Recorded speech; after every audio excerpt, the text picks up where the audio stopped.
बिस्मिल्लाहिर्रहमानिर्रहीम। अस्सलाम वालेकुम। मेरे चैनल पे खुश आमदीद। आज हम बात करेंगे firms revenue analysis under perfect competition के मुकम्मल मुकाबले के तहत फ़र्म की वसूलियों का तज्ज़िया।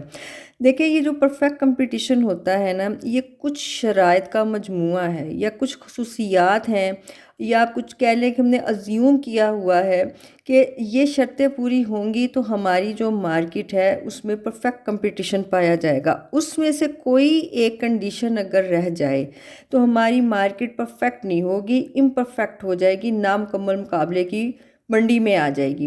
अब वो कौन कौन सी हैं, उसमें सबसे पहले तो ये है कि नंबर 1 के मंडी में फर्में रसद तलब से तयशुदा कीमत को कबूल करें कि price bring equality between demand and supply of goods. कैसे? देखें, आपने मार्केट इक्विलिब्रियम किया था। मार्केट इक्विलिब्रियम में आपकी जो प्राइस है वो डिमांड और सप्लाई से तय पाती है, जहाँ पे आपका ख़त तलब और ख़त रसद एक ही नुक्ते पर इंटरसेक्ट करते हैं। अंडर परफेक्ट कंपटीशन यही कीमत तय पाती है, इसी कीमत पर प्रोड्यूसर्स शेयर को फ़रोख्त करते हैं और कंज्यूमर जो है वो शेयर को ख़रीदते हैं। दूसरी बात वो कह रहा है कि नई फर्मों को कुली तौर पर सनत में दाखिल होने की आज़ादी हो, free entry and exit in the market. अगर तो सनत में मुनाफा हो रहा है तो नई फर्में जो है वो आ जाएंगी, ठीक है। अगर नुकसान हो रहा है तो पुरानी फर्में छोड़ के भी जा सकती हैं। इसमें आपकी कोई सख्ती नहीं होनी चाहिए, फ्री एंट्री होनी, दाखिला होना चाहिए और जाने का मौका मिलना चाहिए। तमाम फर्में यकसा नोयत की अशिया पैदा करती हों, होमोजीनियस प्रोडक्ट के एक जैसी अशिया वज़न और क्वालिटी के लिहाज से हों। नंबर 4, आजीन और सार्फिन को मंडी के हालात से मुकम्मल आगाही हो कि आपको perfect knowledge of the market. ये प्रोड्यूसर्स के लिए भी ज़रूरी है, कंज्यूमर्स के लिए भी, कि कौन से फर्म की कौन सी शय कहाँ मिल रही है, और सार्फिन को ये पता होना चाहिए कि इनकी प्राइस क्या है और किस फर्म की ये शय है। अच्छा जी, आमलीन पैदाइश में हरकत पजीरी मौजूद हो, यानी आमलीन की रसद लचक पजीर हो, elastic supply of factor of production. इसका मतलब ये है कि जो आपके 4 फैक्टर्स ऑफ प्रोडक्शन है, land, labour, capital and organisation, जब हम इन्हें जिस वक्त भी इनकी इकाइयों में कमी बेशी करना चाहें वो आसानी से कर सकें। इस लाइन का ये मतलब है, ये शर्त पूरी होनी चाहिए।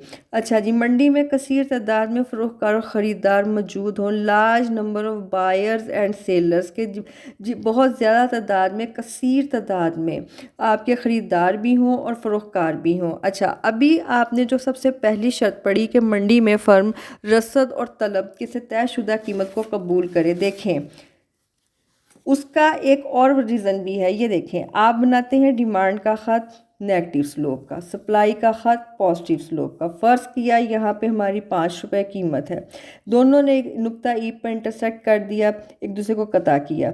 अच्छा, यहाँ पे इक्विलिब्रियम प्राइस 5 तय पाई और आपकी क्वांटिटी जो है वो 20 है। अब जो है इससे क्या होगा, जब एक ही कीमत तय पाएगी तो हमारा एक फर्म का demand curve of a firm, एक फर्म का जो एक शय पैदा करती है, ये ख़त हमें हासिल होगा।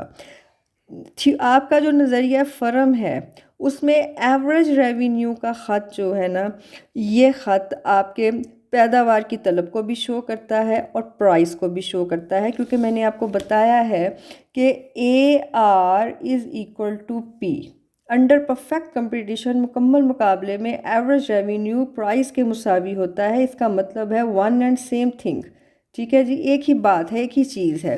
तो अंडर परफेक्ट कंपटीशन में जब डिमांड और सप्लाई से ये प्राइस तय पाएगी तो हमें जो है एक फ़र्म का ख़त तलब हॉरिजॉन्टल शेप का ख़त हासिल होगा जो परफेक्ट इलास्टिक है।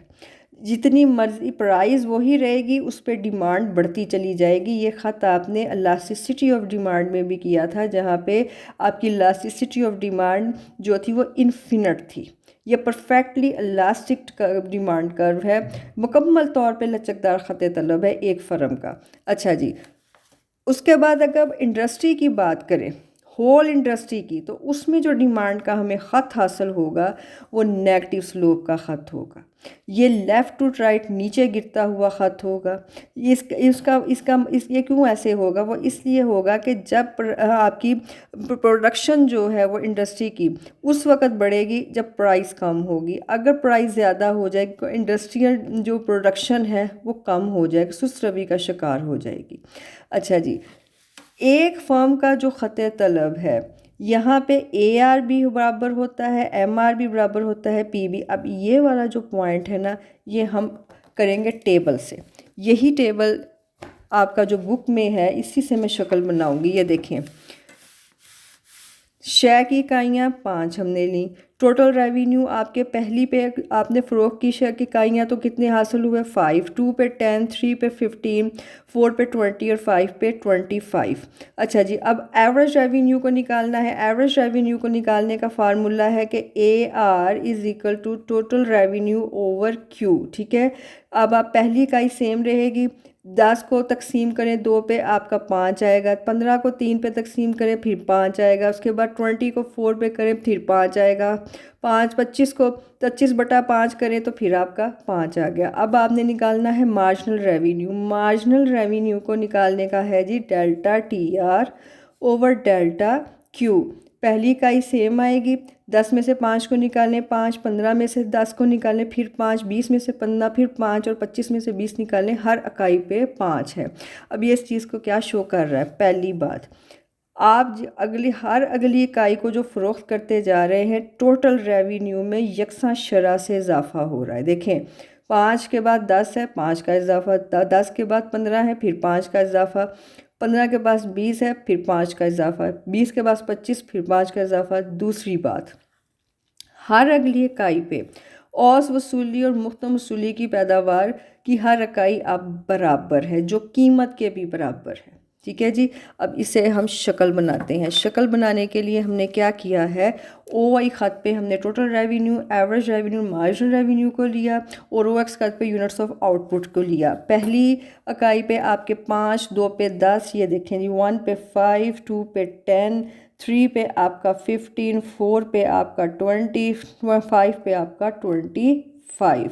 ये ले, अब आप मिलाएं इन नकात को। ये नकात, ये ख़त आपका ओरिजिन से निकलता हुआ, मुब्दा से निकलता हुआ, लेफ़्ट टू राइट ऊपर चढ़ता हुआ पॉजिटिव स्लोप का ख़त है TR, जिससे ज़ाहिर होता है कि कुल वसूली में यकसा शरह से इजाफा हो रहा है। अब आपने बनाना है एवरेज रेवेन्यू और मार्जिनल रेवेन्यू का ख़त।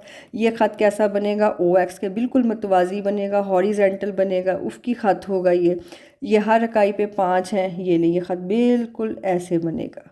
ये ले, ठीक है। यहाँ पे आपका AR भी 5 है, MR भी, तो इसमें definitely AR is equal to MR is equal to P। ठीक है, ये ख़त जो है डिमांड को भी शो करता है, एक फ़र्म के ख़त तलब को भी शो करता है। अभी मैंने आपको शक्ल भी मैंने दिखाई और बताई है, ये मैं फिर आपके सामने रख देती हूँ। ये एक फ़र्म के ख़त तलब को भी ख़ास शो कर रहा है। एवरेज रेवेन्यू बराबर है मार्जिनल रेवेन्यू के बराबर है प्राइस के। तो इसका मतलब है कि अंडर परफेक्ट कंपटीशन आपका जो AR और MR का ख़त है, ये OX के बिल्कुल मतवाजी बनता है, हॉरिजेंटल शेप का बनता है, परफेक्टली इलास्टिक ख़त होता है। और जो TR का ख़त है, ये पॉजिटिव शेप का होता है। ठीक है जी, ये था आज का लेक्चर। अगर आप मुस्तफ़िद हुए हैं तो लाइक कीजिएगा, शेयर कीजिएगा, सब्सक्राइब कीजिएगा, कमेंट में राय का इजहार भी कीजिएगा। नेक्स्ट जो है वो इंशाल्लाह ताला मोनोपोली के तहत बात करेंगे। अल्लाह निगहबान।